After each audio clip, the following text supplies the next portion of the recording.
Order point ini adalah titik pemesanan kembali. Lalu yang penting juga adalah safety stock. Safety stock di sini adalah persediaan keamanan. Nah, di sini persediaan keamanan ini maksudnya untuk berjaga-jaga terhadap ketidakpastian baik dalam hal penggunaan maupun dalam hal lead time.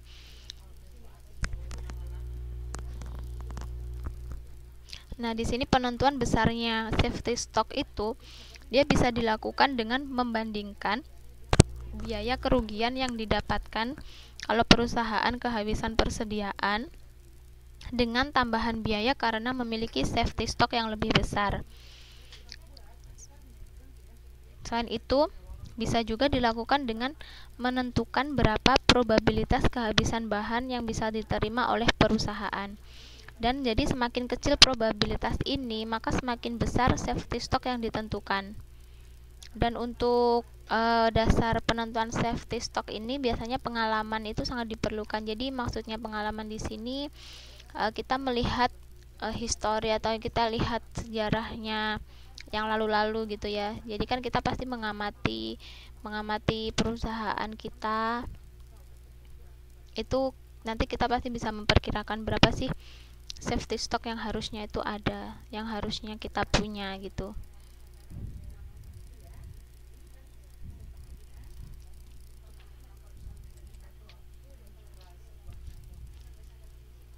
Ini bagaimana menentukan misalnya safety stock.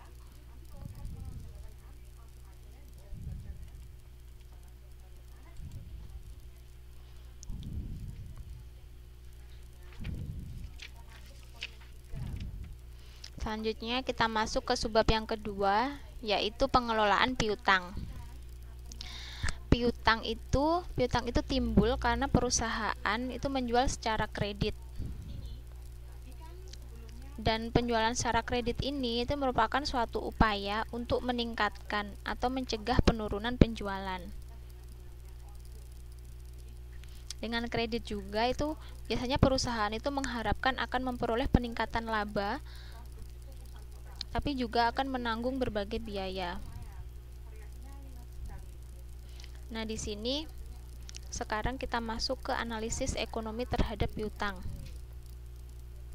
Setiap analisis ekonomi apapun itu kita pasti akan membandingkan berapa besar manfaat dan berapa besar pengorbanan. Jadi kita perlu mengidentifikasi, kalau kita mau melakukan suatu keputusan ekonomi, kita perlu mengidentifikasi seberapa besar manfaat yang akan kita dapat atau seberapa besar pengorbanan yang akan kita keluarkan karena keputusan ekonomi tersebut. Nah, dan biasanya yang namanya ekonomi kita pasti akan mencari yang manfaatnya paling besar dan pengorbanannya paling kecil, seperti itu. Nah, untuk analisis ekonomi ini kita ada 3 bahasan yang akan dibahas, yaitu yang pertama penjualan kredit tanpa diskon, lalu penjualan kredit dengan diskon, dan penjualan kredit dengan kemungkinan piutang tidak terkumpul. Kita masuk ke yang pertama, yaitu penjualan kredit tanpa diskon.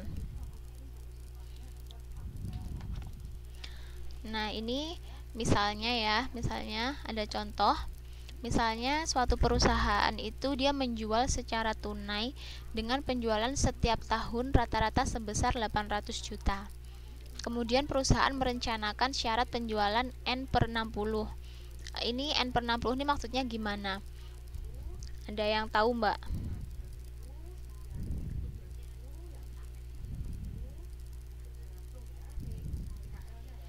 N/60.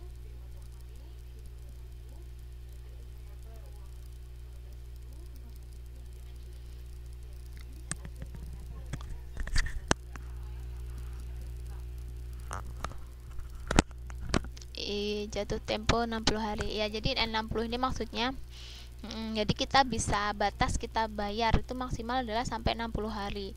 Jadi kita boleh bayar di bawah 60 hari, tapi nggak boleh kalau kita bayarnya lebih dari 60 hari, lebih dari 2 bulan. Nah, seperti itu.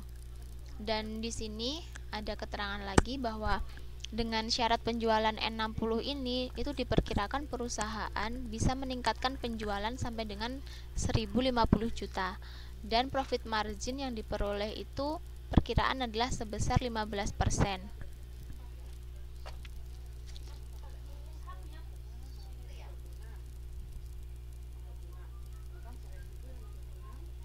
Maksimal. Oh iya, iya Mbak Sulastri.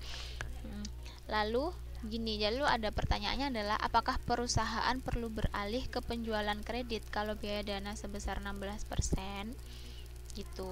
Jadi ini maksudnya soal ini kan, misalnya pada awalnya perusahaan itu dia menjualnya tuh secara tunai.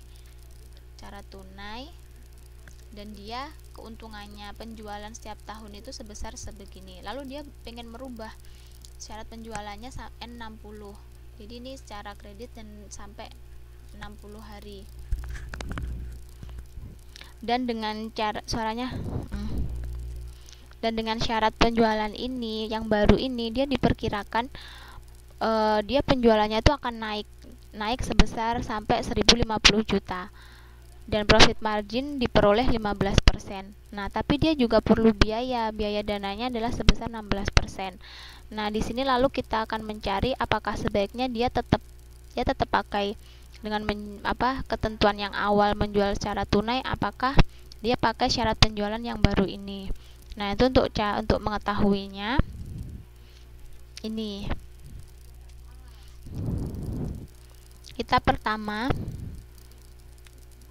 kita harus menghitung manfaat dan pengorbanannya.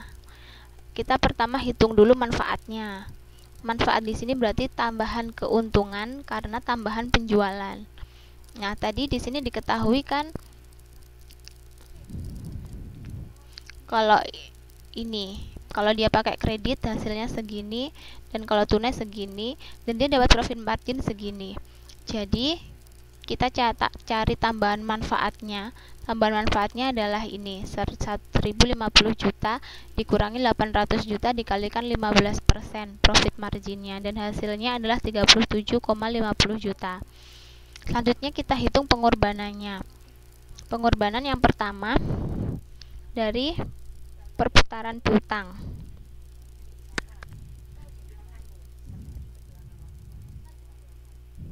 Perputaran piutangnya adalah karena dia ada syaratnya adalah 60 hari kan, 60 hari.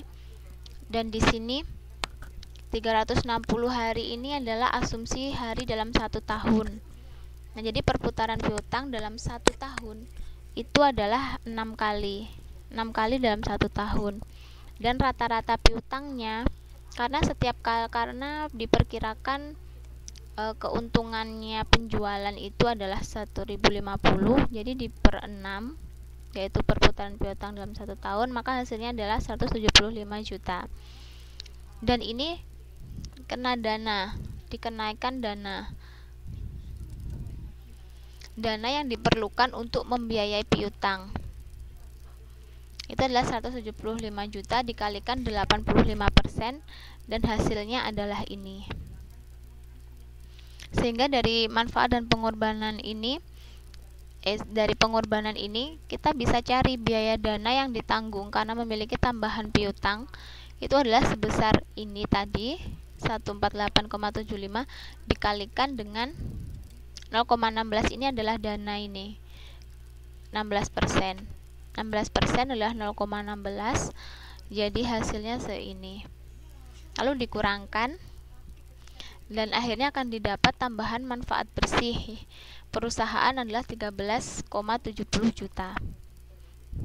Nah, di sini karena kita dapat bahwa manfaatnya itu lebih besar daripada pengorbanannya, sehingga di sini rencana kita untuk menjual secara kredit itu diharapkan memberikan hasil yang menguntungkan, sehingga itu boleh dipilih. Sehingga cara itu dipilih karena dia diperkirakan dia akan menghasilkan keuntungan bagi perusahaan. Seperti itu. Ada yang ditanyakan?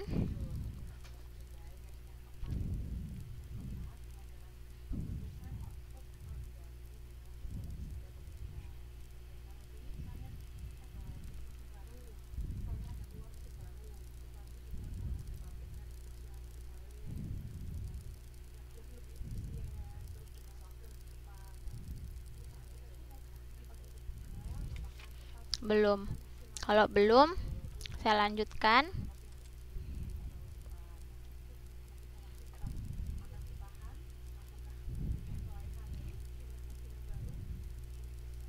Mbak DJ kayaknya ya yang mau ngetik. Kita tunggu.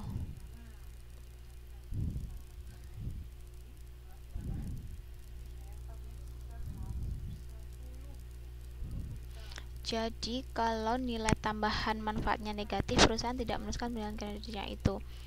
Ya Mbak, iya. Jadi kalau misalnya ini tadi hasilnya negatif, itu kan berarti pengorbanannya dia tuh lebih besar daripada manfaat yang dia dapat. Jadi sebaiknya dia nggak usah merubah. Jadi sebaiknya dia nggak usah meneruskan penjualan kreditnya itu. Jadi tetap saja pakai penjualan secara tunai. Seperti itu Mbak DJ. Terus Mbak Ella itu dari hasil 2380 kok dikurangi 37.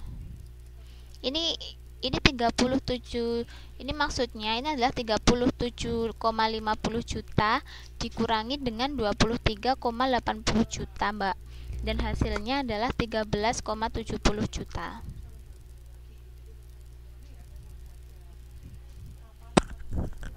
Jadi kebalik, jadi 37 dikurangi 23.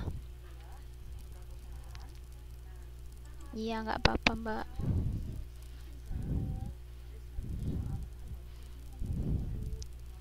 Itu ada lagi yang ditanyakan.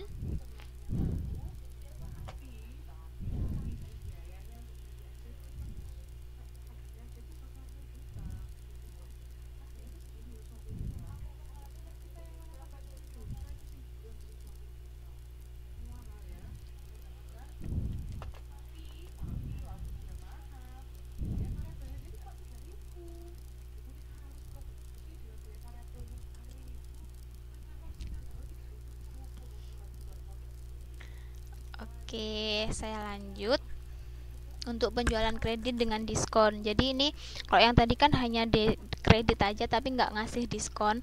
Nah, kalau yang sekarang ini kita jual kredit tapi kita juga kasih diskon. Nah, di sini kita menambahkan diskon itu dengan harapan bahwa pembeli kita itu akan mempercepat pembayarannya. Nah, dengan dengan kredit dan diskon ini bisa ditekan keperluan dana akan tambahan piutang dan biaya karena diberikannya diskon juga perlu diperhatikan.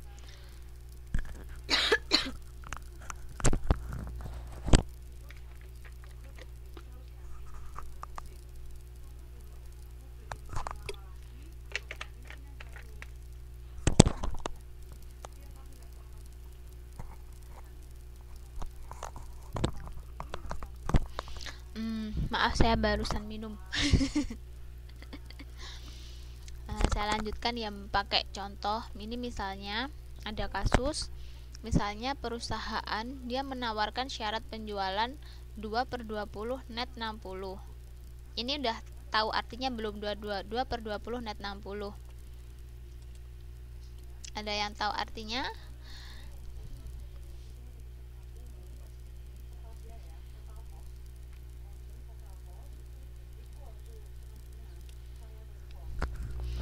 Jadi artinya 2/20 net 60 ini. Jadi apabila misalnya kita udah melunasi pembelian kita pada hari ke-20, itu maka perusahaan akan memberikan diskon sebesar 2%.